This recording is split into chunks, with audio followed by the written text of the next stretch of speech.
Hello, মাম রান্নাঘরে তোমাদের সবাইকে স্বাগত। তো দেখো, আজকের রেসিপি হচ্ছে চিংড়ি মাছ দিয়ে পটল দিয়ে আলু দিয়ে তরকারি। তো দেখো, রেসিপিটি কেমন লাগলো অবশ্যই জানাবে। তোমরা কিন্তু কেউ জানাচ্ছ না, অবশ্যই জানাবে। তো আমি একটুখানি তেলে জিরে সম্বার দিয়ে নিয়ে পেঁয়াজ ভেজে নিলাম, তারপর চিংড়ি মাছগুলো দিয়ে দিলাম। তোমরা অতি অবশ্যই চিংড়ি মাছের মাথাগুলোকে আলাদা করে রাখতে পারো, কারণ কি আমি রাখিনি। আমার শাশুড়ি চিংড়ি মাছ 400 টাকা কেজি এনেছে বলে চিংড়ি মাছের মাথাগুলো কিছুতেই আলাদা করলো না, গায়ে লাগছিল। তো তোমরা প্লিজ চিংড়ি মাছের মাথাগুলো কেউ দেবে না, ওটা আলাদাভাবে বেটে খাবে, খুব টেস্ট লাগে।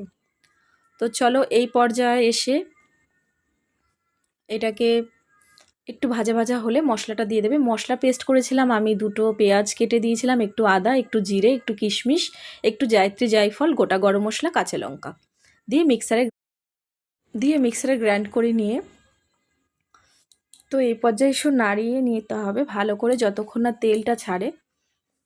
তারপর তেল ছাড়ার পর একটু লঙ্কার গুঁড়ো, একটু চিনি দিয়ে নিতে হবে। দিয়ে নেওয়ার পর একটু শুকনো পজিশনে আসলে পরে ততক্ষণে নাড়তে হবে। নাড়তে নাড়তে তেলটা যত ছেড়ে যাবে ততক্ষণে, তেল ছাড়ার পরে ভেজে রাখা পটল আর আলু এর মধ্যে দিয়ে, তো ভেজে রাখা আলু পটল দিয়ে দিয়েছিলাম। তো আমার পুরো পরিমাণ ছিল 1 কিলো মতো। তো এটা ভালো করে ভেজে রেখে আগেই তুলে রেখেছিলাম আমি। তুলে রাখার কারণে তোমরা কিন্তু প্লিজ কেউ একবারে ঢালতে যেও না, তাহলে কিন্তু যে কোনো সময় বিপদ ঘটতে পারে। তো আমার এক হাতে ফোন থাকার কারণে আমি এক হাতেই পুরোটা ঢেলেছিলাম। এটাতে জল ঢেলে দিতে হবে।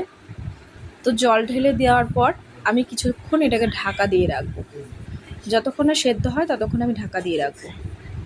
তো ঢাকা দিয়ে রাখার পর ঠিক 15 মিনিট পর আমি ঢাকনা খুলে দিয়েছিলাম ঘি, গরম মশলা দিয়ে আমি এটাকে নামিয়ে নিয়েছিলাম। তো দেখো, রেসিপিটি কেমন লাগলো অবশ্যই জানাবে, ভালো লাগলে নিশ্চয়ই